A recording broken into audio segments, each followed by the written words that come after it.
You're listening to the audio portion of Workshop Wednesdays. Workshop Wednesdays is a free live discussion about topics affecting accountants, bookkeepers, and business owners. You can join the ABO group in Facebook to participate live Wednesdays at 10 a.m. Pacific Time. Just search for ABBO in Facebook. This podcast is brought to you by Schoolofbookkeeping.com, where you will learn, grow, and build a thriving bookkeeping practice. We have hundreds of lessons with almost every aspect of the industry. Start your free month today at Schoolofbookkeeping.com. Welcome to another Workshop Wednesday, all about casual conversations for serious workflows, brought to you by Schoolofbookkeeping.com, where you can learn QuickBooks your way. And playing the part of Rachel again is our good friend, Matthew Spot-Fulton. Hello. Nice to see you guys again today. Thank you. I appreciate you voice modulation there to What are you talking pretend about? This that is my normal voice. Yours is just so deep and made for radio. I have to. That's figure out right. that- Exactly. Well, It's going to be Matthew, a fun topic today, I think, right? yeah, I appreciate you being so flexible. Rachel decided to take a girls' trip. And she's actually flying into where I am, which has nothing to do with why she's taking the girls' trip, but it just so happens to be coming into Fort Myers, Florida. The plane Nice. should be landing in about 20 minutes or so, but that is why Rachel's not here today. She is on vacation, and so we appreciate Matthew being so uber flexible and joining us as well, because I can't have a casual conversation by myself. You can, and you're always right that way. But this is one of the perks of owning your own business is the ability to move things around and adjust it where you need to. And Yeah. part of today's conversation, I'm going to be just as much as the student, I think, learning a little bit more of how to do things better for my clients as well. Yes, because under no, fanfare, QuickBooks Commerce or the Commerce tab inside of QuickBooks Online really is a misnomer, and that's what we want to unpack here, because I had set this up a while ago as a test for I call him my education client. He's the kind of client that will just do things, and then I have to learn about them. So I give it back to him, and I'll do things for his QuickBooks. Okay. So it's a little tit for tat. We have a pretty good understanding about that. It's like, if you're going to force me to learn some of these things, then I'm going to use you as a guinea pig for some of these things as well. So I had set it up. He sells on Shopify and Amazon. So good news that it actually does connect to both of those. And I just wanted to really use that as a sandbox, but actually with a live client. He doesn't do a lot of sales. This sort of thing isn't like a huge impact to it, but there's been some changes, and I noticed some changes inside of QB Commerce, especially with the Shopify connection, that looks like we've been being promised for a really long time. And so I wanted to have a workshop kind of diving into that a little bit here. So appreciate you joining us, Matt, and everybody else that is joining us as well. This is all centering around our e-commerce fundamentals course that we have on School of Bookkeeping. Rachel and I did a series of workshops, and we repurposed those for these topics. And I wanted to share a little bit about, wait a minute, where'd it go? Okay. Share my screen. There we go. So our course is live, and it's there. And these are all the modules that are there. You can see there's 50 different lessons that you can go in and dive into some of these topics. But we really just break it down into what e-commerce is, the components of an e-commerce business, sales tax considerations, inventory management in e-commerce, shipping and fulfillment, online sales channels, and then the accounting and workflows with sales connectors or bridges, as we call them. And so I wanted to add another section specifically about QuickBooks Commerce into that course. And that's really what we're going to be diving into. If we go into the module, we have 5 lessons already in there. And I really just wanted to make this course kind of a one-stop shop because it does tend to be, if you start doing a Google search for QuickBooks Commerce, that Oh, it's outrageous. There's tons of stuff everywhere, right? yeah, and it's what's new, what's old, what is it outdated or up to date. So that's really what we're striving for here at School of Bookkeeping, is to have a one-stop shop. And when you go into any of these topics, you'll be able to, what I've been trying to do is just compile the best information that's out there. And then for anybody that happens to be a member of School of Bookkeeping or have access to this course, you can just put in a comment in there to ask a specific question if you do Nice. have anything about that. As well as we have a community inside of our learning platform so that you can ask specific questions as well. But if you have any confusion about anything that we're talking about here on any of our courses, you can just ask the question right there on the comments on the lesson itself, and then you'll be able to that will be helping other people as well. So if they may have the same question on that topic, you can just learn from each other from those courses. So we wanted to just go through what's changed, what's new, what's updated, right? So you can connect sales channels with commerce. And what we're talking about with commerce is we're talking about this little sidebar over here, this commerce sidebar over in QuickBooks. Let me just go to the overview. So you can connect, I think now it's 4 different sales channels, or at least it's, last I knew it was 3. But Etsy, I think, is creeping its way into the sales channels that you can add in QB Commerce. Because all of this, I think the history of some of this was QuickBooks acquired 2 companies a couple years ago. And Matthew, maybe you can chime in on those things. But One SaaS was a company that they purchased, which does a lot of this e-commerce connections between online sales channels in QuickBooks. And then they purchased a company called TradeGecko. And TradeGecko was more of the inventory management component of that. And then started to incorporate these functions or features inside of the QuickBooks ecosystem. Now, Matthew, do you have e-commerce clients or inventory management clients or clients that sell online? So I tend to stay away from any companies that are heavy inventory just because we haven't had great options of how to handle a lot of this stuff, but I do have e-commerce clients. I actually argue most everybody nowadays has a form of an e-commerce client, because as soon as you start thinking about payment gateways like Stripe or Square, you're in that realm where you're having to capture the money coming in a certain way. But the one that I'm working with right now has, I think it's 6 different sales channels, being Etsy, eBay, Shopify are 3 of the big ones. And then also some other specific sites like Depop, Macari, and Poshmark. So the way you have to record all of these things becomes difficult, and trying to tie out the year end and making sure each of the months are all lined up correct. Hearing that this is now going to work with more of those channels, I'm excited. I can actually streamline the workflow.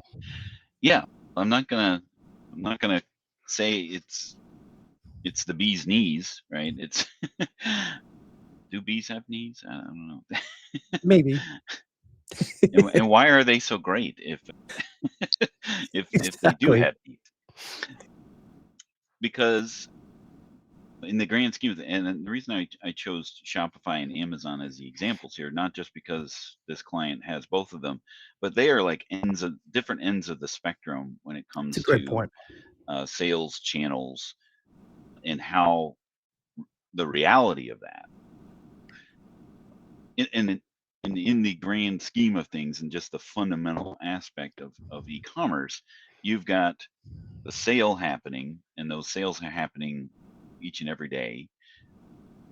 And then every couple days later, under normal circumstances, you get a payment into the bank, right? So the reconciling the sale and accounting for all of that, It's annoying. It's the frustrating. Yeah. shipping, the fees, and Returns, transaction fees, returns, partner fees, marketing fees, and fees for fees. applying all that, or drilling that all down to what actually showed up in the bank account is really where people who specialize in e-commerce accounting really prove their worth, right? Yeah. Because it probably doesn't take too much searching to find an e-commerce seller who's living in the bank feed and just recording everything to revenue that came in from a payout, whatever that happens to be, not tracking their inventory, not tracking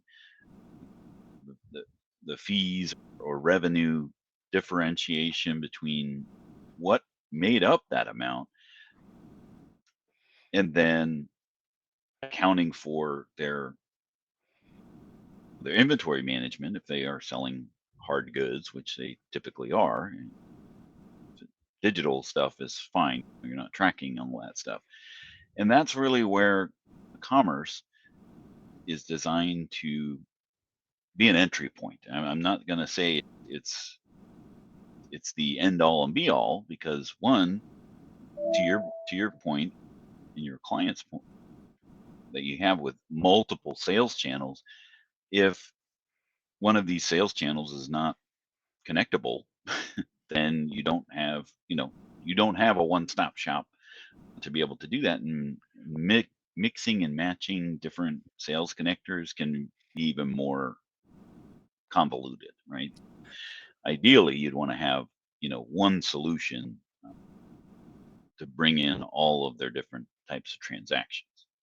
That's where I've been running into some of my challenges with one of my clients.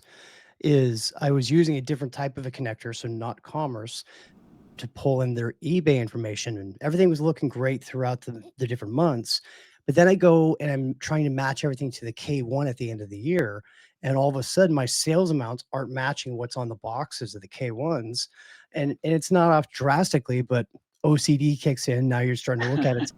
What's Gotta have going on? somebody. Why is this off a little bit? And having to pull in, review all the different stuff in a nice, clean way, push things in that somehow didn't get pushed Mhm. through, and then having a whole different like workflows, like you said, for these other channels that aren't connected to anything. Right. And the two ends of the spectrum is an online sales channel, whether it be Shopify, Magento, whatever, Equid, whatever the sales channel of choice is for the shopping cart, and then a marketplace, which we had unpacked that in our fundamentals course, is Shopify and Amazon are the Kleenex of those examples, right? Those are the name brands, and all of them are going to have uniqueness to them, which is what makes this whole thing very challenging. In example, Amazon is nice enough to hold on to your money for 2 weeks, right? And they do this thing where you have all these sales and fees and all sorts of things that could increase or lower if it's fulfilled by Amazon, if it's stored by Amazon, if it's looked at by Jeff Bezos, whatever, they put in all sorts of Amazon fees, but you're basically selling things and fulfilling them for 2 weeks, and then Amazon will send you what they call a settlement report, which will be basically the statement of here's what you sold, here's what was returned, and itemizing out all of those categories of fees and incomes to be able to align that with your payout at the end of the day. And it's very challenging, especially if you are a hard. Talk about a cash flow killer, right? Yeah. I don't even know if it's even possible to ask Amazon, hey, can I at least get deposits ahead of time? And I'm sure there's a fee. Yeah. Early deposit fee. We'll take a little bit more of your money. We've seen those before. So they leave it up to Amazon to figure out a way to get a fee out of things. But that's part of it. That's a huge challenge for somebody who's selling on Amazon is, hey, I've got to wait 2 weeks to even get the funds. Now, once that starts, that whole process starts, then they can work with that. But they're sending stuff out the door, they're charging shipping fees and things like that. That's as you mentioned, it's a cash flow killer. Think about busy season times, right? I'm actually sitting here listening to you, and I'm starting to feel very guilty about my box of returns that needs to go to the UPS store to go back to Amazon right now.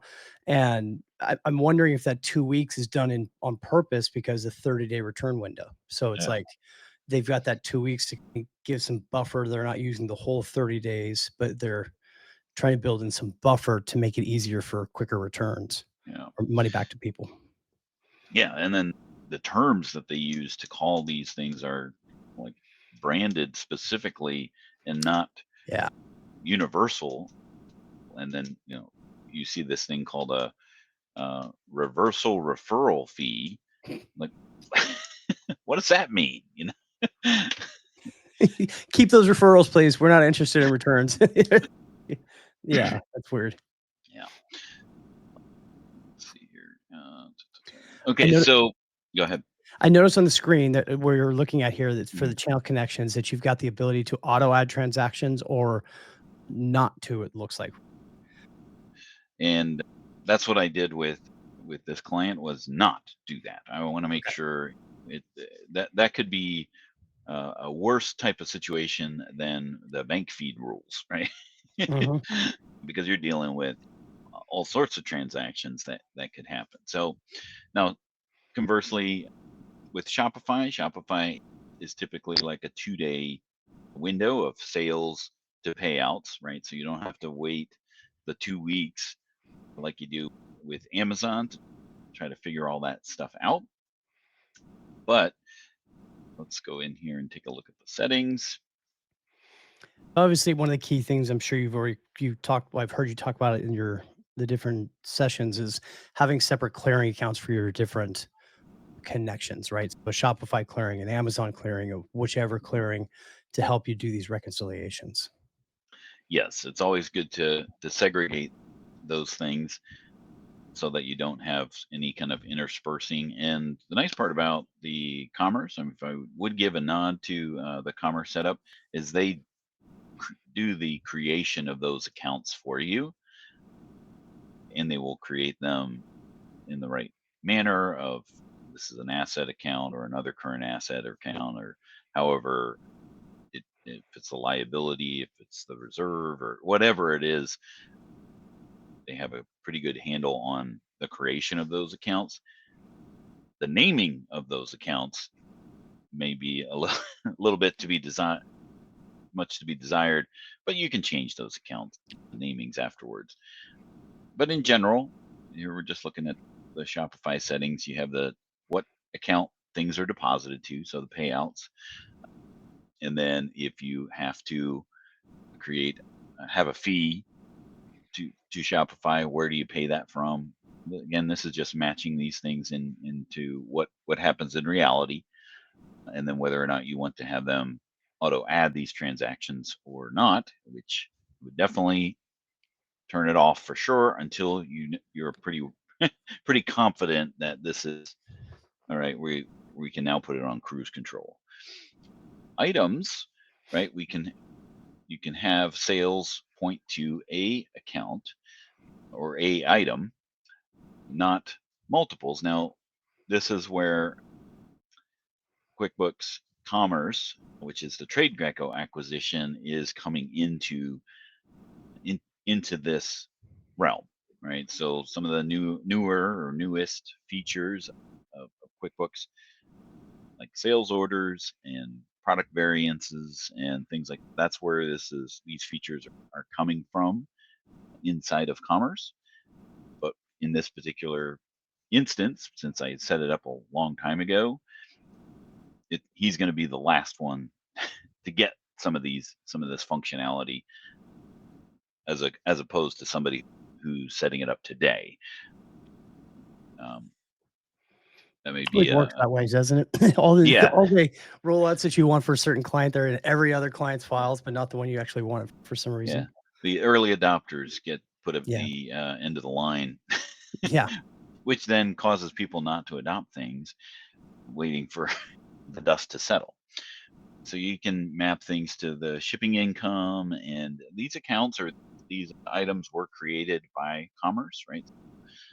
They're all pointing in the right direction. So setting it up is relatively quick when you're turning these things on, but you can always go in and change these things after the fact. Before you go on too far, on your items, one of the things that I happen to see on the screen is your sales for Shopify are actually being tagged to PayPal sales. So one of the questions I wanted to ask is, let's say you've got your connection set up and something's being pointed to the wrong place or you're having challenges. Can you pull things back to fix like you can with certain applications, like Bookkeep, where you can pull back their journal entries and push it back in? Yeah, most of the transactions function very similar to a bank feed type of situation. So you do have the option to unmatch or undo or pull it back, make your changes, and then push it in again. Now, if you've closed your books or put any other kind of stoppage on editing of transactions, that may be an obstacle, but of course that's an obstacle with anything else that you would be able to do. But yes, you can unmatch and do those undoing of things. And then in advance, excuse me, got some new things that I can't do is what it's saying. Choose an account for what? I don't know. This account isn't available is what it's saying. But then you've got your selling fees, subscription fees, adjustments. This is actually nice now that I'm combing this through, because most sales channel integrators, connectors or bridges from like a Cinder or Webgility, they don't have insight into the subscription fees. And we did a whole workshop on mapping and splitting that out, because Shopify does these things, right? They charge fees for their subscription, apps that you've added on, and that's where you pay for shipping. When you're a Shopify seller is in the subscription fees, and you want that split out. Now, at the end of the month, if that is several $1,000s, you probably want that broken out by apps versus subscription versus shipping. Not sure if this will do that for you or not. So remains to be seen if this will actually be helpful or not. But they have insight into it, at least, so they can actually, this can be something that can be built upon, which is a nod to that, right? So that they can actually see the subscription fees. So when they come in, hopefully they can split it out. If they can't in the future, if they can't now, they should be able to do that in the future. And then some other options in there as well. But What I like the reserve balance and pending balance that are there. That's another thing with a lot of these different channels where, again, they call them different names, but they withhold X amount of the money that has to sit there for whatever reason until you're able to access it. And that can always cause challenges when you're trying to complete your reconciliation. Right. Now, if you're not using inventory tracking inside of, and this is where the information that's available is terribly confusing, because they have this chart of the feature option and the subscription level. And yes, if you have I'm not sure what no inventory tracking means. If that means that you're not tracking inventory at all inside of your QuickBooks, or if you're wanting to track inventory tracking within Commerce, right? Because these articles and links that are under the inventory tracking piece of it are specifically solely for Commerce, right? So the importing products from sales channels, that's specifically from dealing with commerce or e-commerce or Shopify connection, setting initial costs. This is something new that you can do inside of QuickBooks. But if you just have inventory tracking turned on and don't have commerce connected to it, you can't set initial costs. What you can, it's just not the way this says. And we'll go through some of these things. And then tracking cost of goods sold, yes, you can do that in either one. So there's a lot of information. Is this just because I've connected with QB Commerce or the commerce section, or I'm just doing inventory or tracking the on-hand quantities in general inside of Plus or Advanced? Really maddening when you have all this information. I think the key difference is because they have made improvements in QuickBooks Online, just the inventory stuff like you just mentioned. So the key difference becomes when you're using commerce and you have these different sales channels connected, you're uploading your inventory items there, the cost of it, like your pricing there. So is it because it's grabbing from there and feeding back into QuickBooks that way, in comparison to if you'd have to be manually doing all that stuff inside QuickBooks Online without any commerce aspect of it, and it doesn't. That's where we still say like, you need to be very careful how you're doing that, right? Right. Now, this particular option, you see it at the top, says sales orders and refunds is moved to the sales menu, and you can go to sales orders to access your orders and refunds. It says take me there. But sales orders is, and that's a term that's going to perk up a lot of ears, right? Because sales orders is something that QuickBooks Online has not done since its inception. And what that actually will do, I'll go there.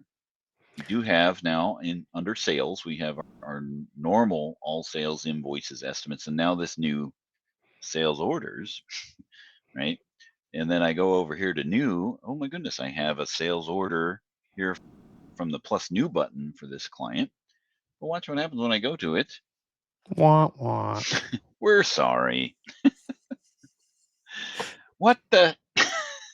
So this is one of those things where it's like it's a drawbridge. You've got a gap between the reality and the hopefully the destination. Matthew, you were going to say something? So while you were doing it, I clicked over to the client I'm working on, and he's got the sales orders on the side. But as soon as I go to click on it, it gives me just a little bit of different screen saying connect your different channels. The purpose of doing that is to let people know if you're not using commerce, sales orders don't exist in your world. Yeah. Now on mine, it says you're using the older layout for QuickBooks invoices that's not compatible with the current version of sales orders. Please try again after switching to the newer version of the invoice. Hey, you know what? I think I better do that. So I'll go over here to an invoice, bring up the invoice. Guess what? I am on the new layout for here. So if I go in, there's my modernized template. Modern Yeah. design is the default. So why am I getting this? This is now I'm going to need to talk to Intuit to find this out. And I'm going to probably be sorely disappointed in the information that I receive. Not Maybe very I'll, intuitive. right. So I'm just going to wait until the dust settles, because again, I'm pretty confident that this is, again, that drawbridge of he was an early adopter into QuickBooks Commerce before even the modern invoice template experience came out, and before now these features are being rolled out. So I think eventually he'll have that, and eventually it'll be rolled out eventually to all users of QuickBooks Online. But the question remains, is a sales order what a sales order is to QuickBooks, right? I was reading various conflicting information about a sales order would actually reduce the quantity on hand. That's not really what a sales order is supposed to do, right? That's not the QuickBooks desktop definition of a sales order, is that it would reduce it from the available quantity, as opposed to reducing, an estimate doesn't reduce it, Correct. and an invoice does. So there's this middle ground of what's available to sell, and that's what you want to sell off from, because whether it's sitting on the shelf or not is relevant if you've promised half of Yeah, that's what that you to promised. somebody else. So again, basic concept is a company sends you over a purchase order because they want to buy 10 of your goods. You reply with a sales order to them saying, hey, we've got these 10. We're going to be getting ready to ship it to you. We'll create the shipping. Like it said at the bottom there, you can buy your shipping label if you want. Then once it goes and it's getting shipped out, that's when an invoice is created. That's when the inventory actually completely goes away. So it's on hand, on hold, and sold type of scenario, right? Yes. So I'm going to go into the products and services window, which is not there. I'm not sure. The dreaded out of stock. That's always the scary part as we wait for Dan Got, to pop back. oh, what happened? Am I not here? Oh, you're back down. Your Okay. message is too powerful, so it stuttered, but you go. Okay. Yes, so we go into products and services now, and now we've got some alerts here where we have things a little bit differently, and we see that the products and service window is a little bit different than what we're used to seeing in another client that doesn't have any of this commerce stuff connected.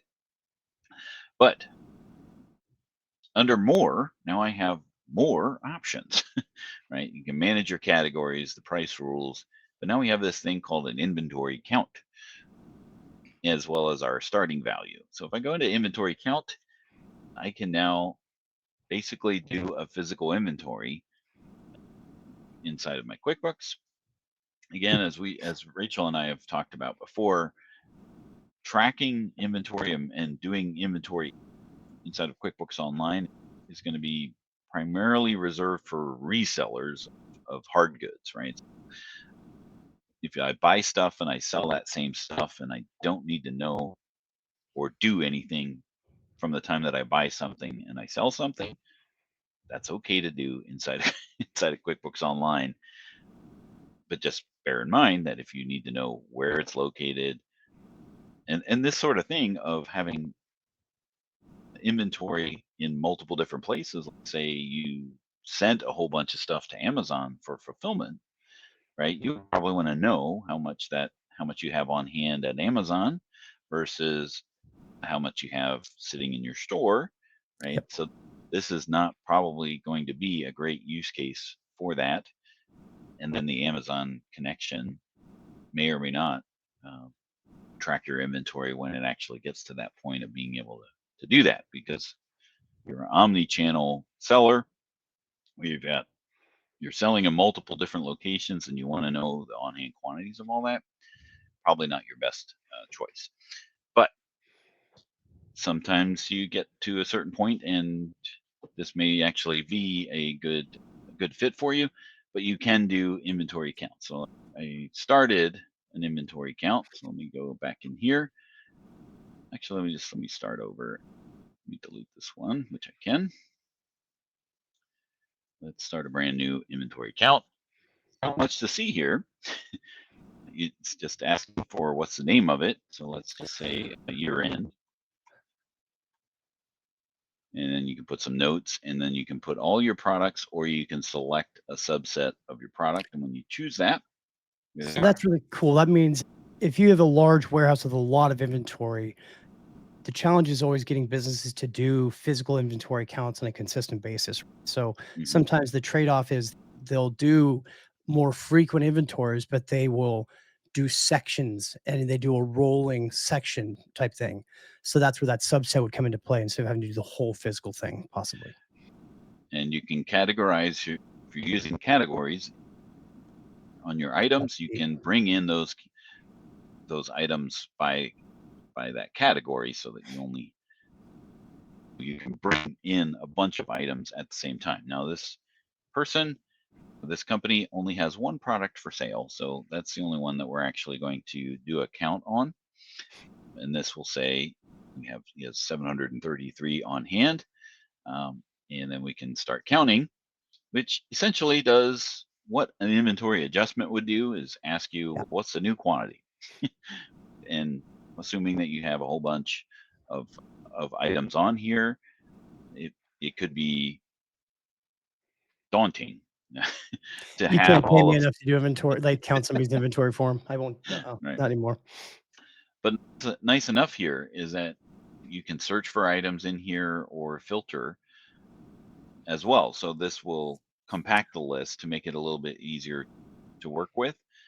Again, because this is online, you will essentially have a way to go around and count this inventory a lot faster, because you put something on a tablet, go to the QuickBooks Online website, and then just do it on a tablet, right? Now, you don't have a barcode scanner, and those are things that more people are looking for in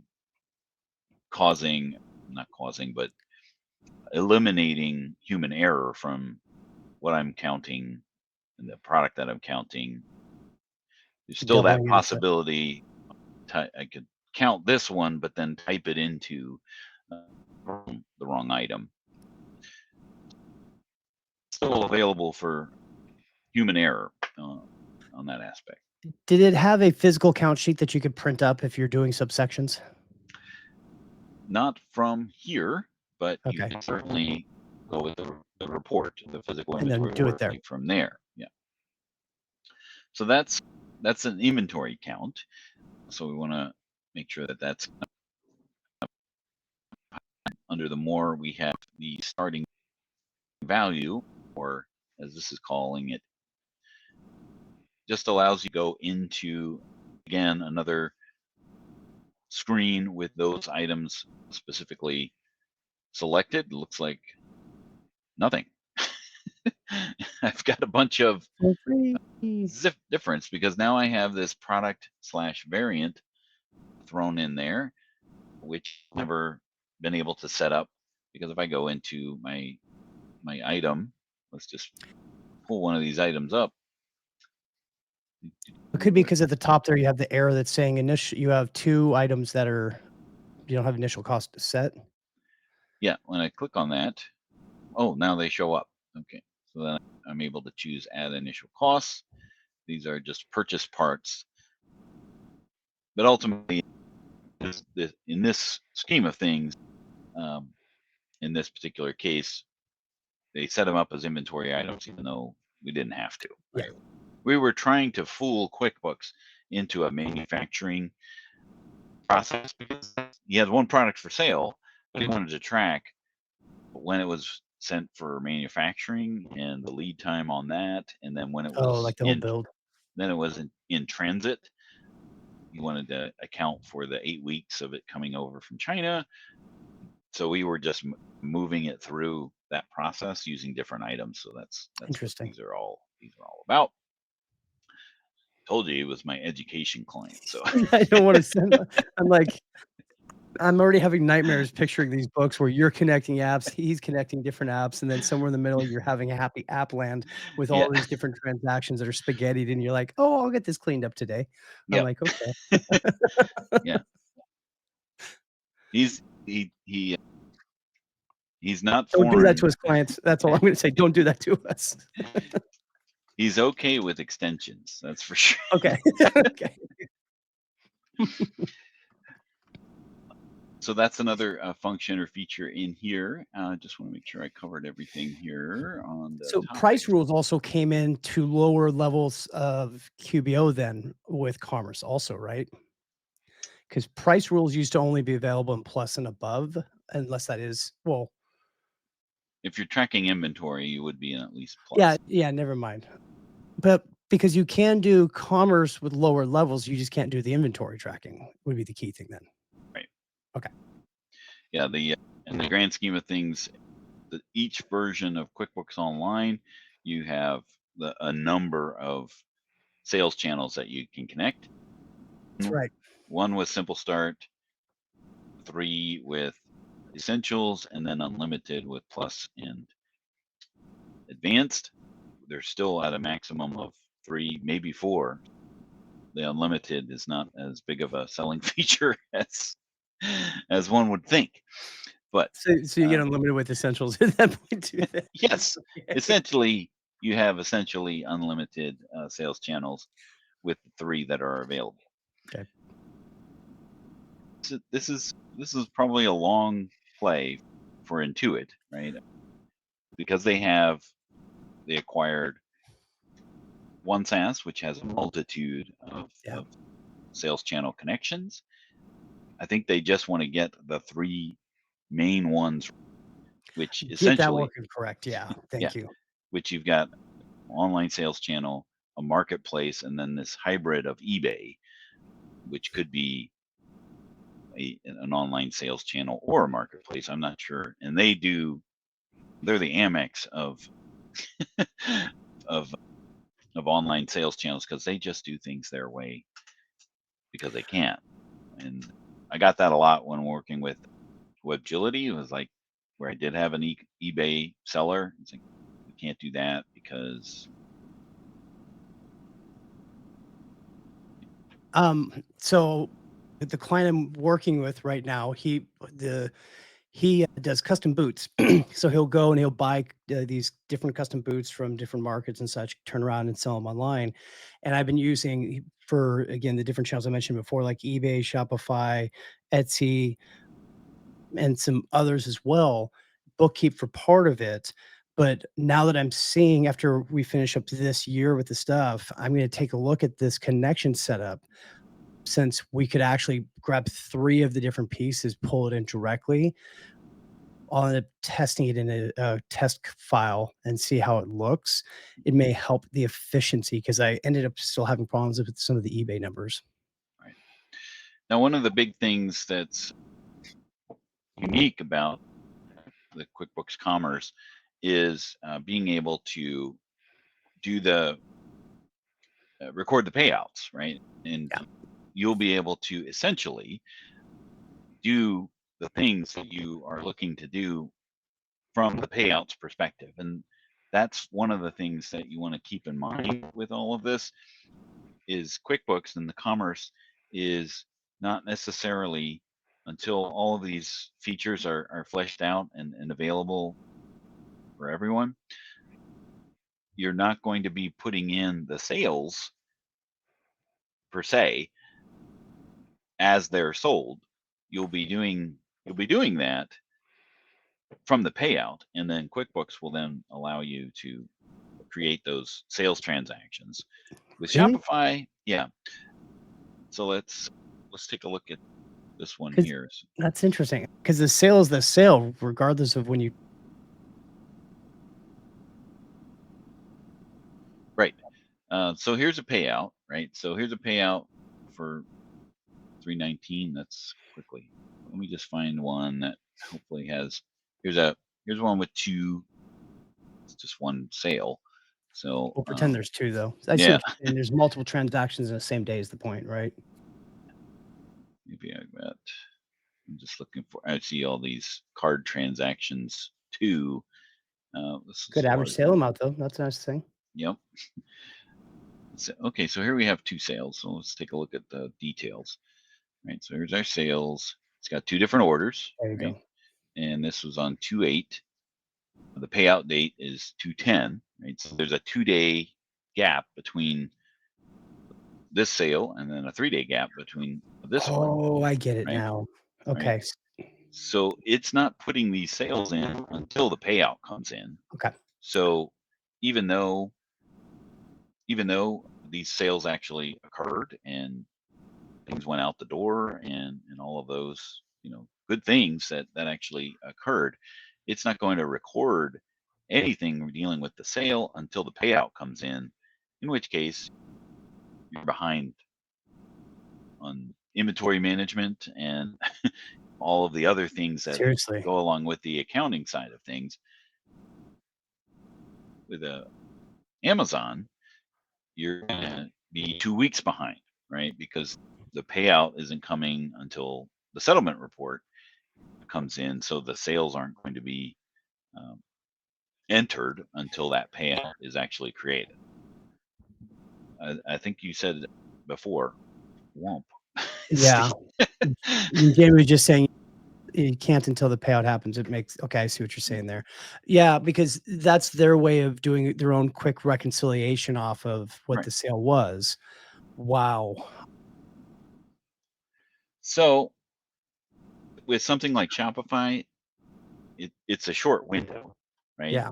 But as opposed to Amazon, right? So Amazon is a 2-week window before that all takes place.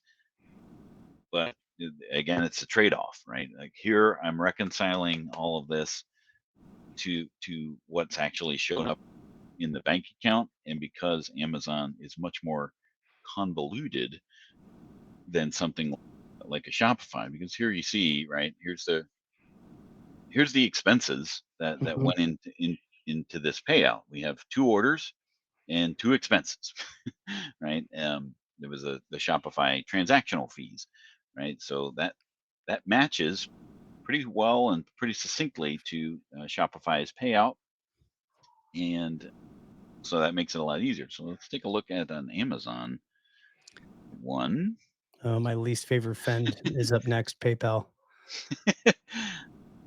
Yeah, we're not even going to talk about PayPal Okay.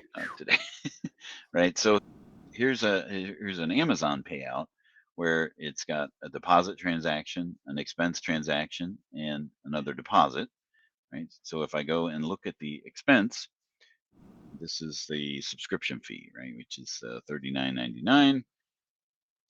Let's look at this one. This one actually. So we've got sales receipt. So here's actually a sale. He doesn't do a lot of selling on Amazon. So we have a sales receipt, which is for $779.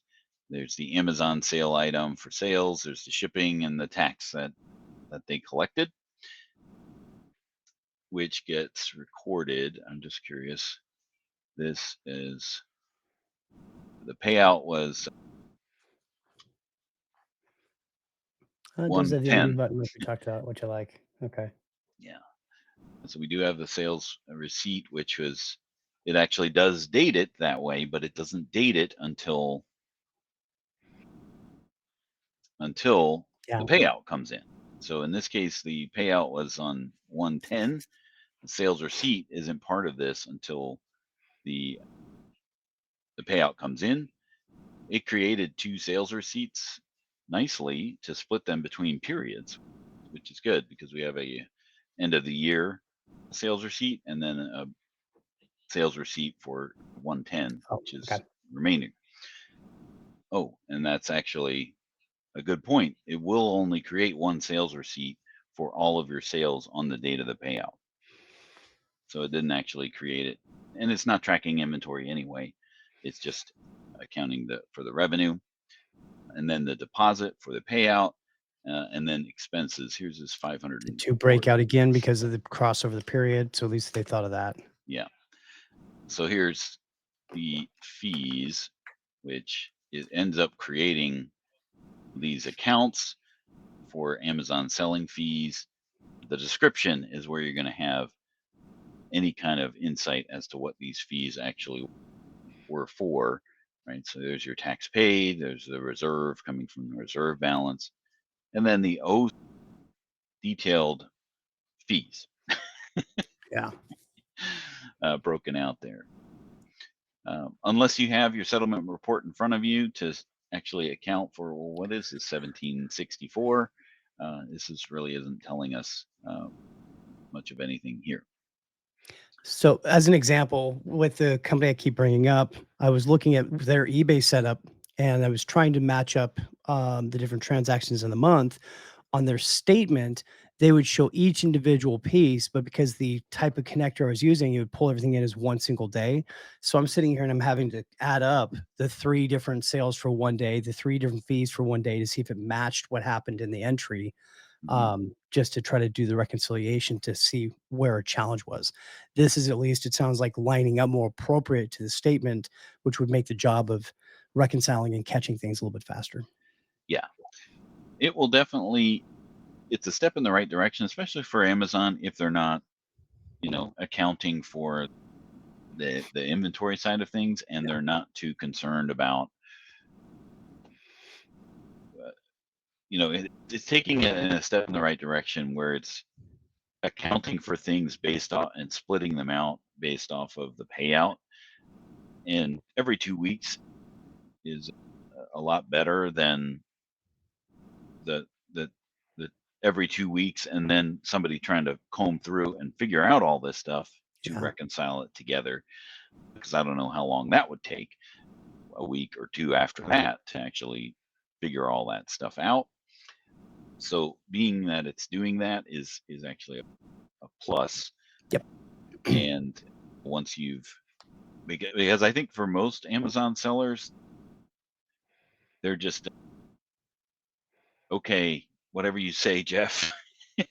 Yeah, because they're not going to, if they do find a discrepancy, trying to get that corrected might be a little bit more of a challenge than just, all right, making a future decision of, do we really want to be selling on Amazon? Excuse me, Mr. Bezos, on your $1 billion yacht, you missed 25 cents for me. Can you please get that back over? Yeah. They do really good customer service wise when you're a consumer, but Okay. not so much when you're a seller. It's good to know. I feel smarter, Dan. Thank you. It's given me some good insights on some ways to look into improving some of the efficiencies of how I'm helping with this client. This is cool. So that's the update as of March 19th, 2025 on commerce. I'm sure tomorrow, the 20th, something may change. Don't change it all. We'll be back again. Right. So, But as we see this litany of things continuing to happen, we'll keep that updated. And again, in School of Bookkeeping, under the e-commerce fundamentals course, we would want that to be a one-stop shop for all things e-commerce, including QuickBooks Commerce, or whatever they want to call it these days. So we appreciate you joining us, Matthew. I'm really glad that you popped in, and I'm super excited that Restream fixed whatever problem it was having 10 minutes before we went live, because that would have been, we would have missed the entire whole thing here today. So appreciate you joining us, Matthew. Any final words from Rachel, I want a t-shirt. He needs a uniform. Yes. All right. Next week, we are going to be talking about updates to the audit log, which has undergone its own little renaissance. So we'll be taking a look at the changes that are available inside the audit log. So hopefully you join us then, and we'll see you next week. Everybody have a great day. And that wraps up another insightful episode of Workshop Wednesday, brought to you by Schoolofbookkeeping.com. We hope you enjoyed today's discussion and took away some valuable tips and strategies to enhance your bookkeeping practice. Remember, if you want to stay ahead in the world of bookkeeping and accounting, be sure to visit Schoolofbookkeeping.com. With a wide range of courses, resources, and expert guidance, you'll find everything you need to sharpen your skills and boost your career. Don't forget to subscribe to our podcast on your favorite platform so you never miss an episode. And if you enjoyed today's show, please take a moment to leave us a review on your podcast platform of choice. Your reviews help us reach more listeners and continue to bring you the best content every week. If you have questions or topics you'd like us to cover, reach out to us on social media or send us an email at support@schoolofbookkeeping.com. We love hearing from our listeners and are always looking for new ideas to explore. Thanks for tuning in to Workshop Wednesday. Until next time, keep learning, keep growing, and keep excelling in your bookkeeping journey. I'm Dan DeLong, and we'll see you next week.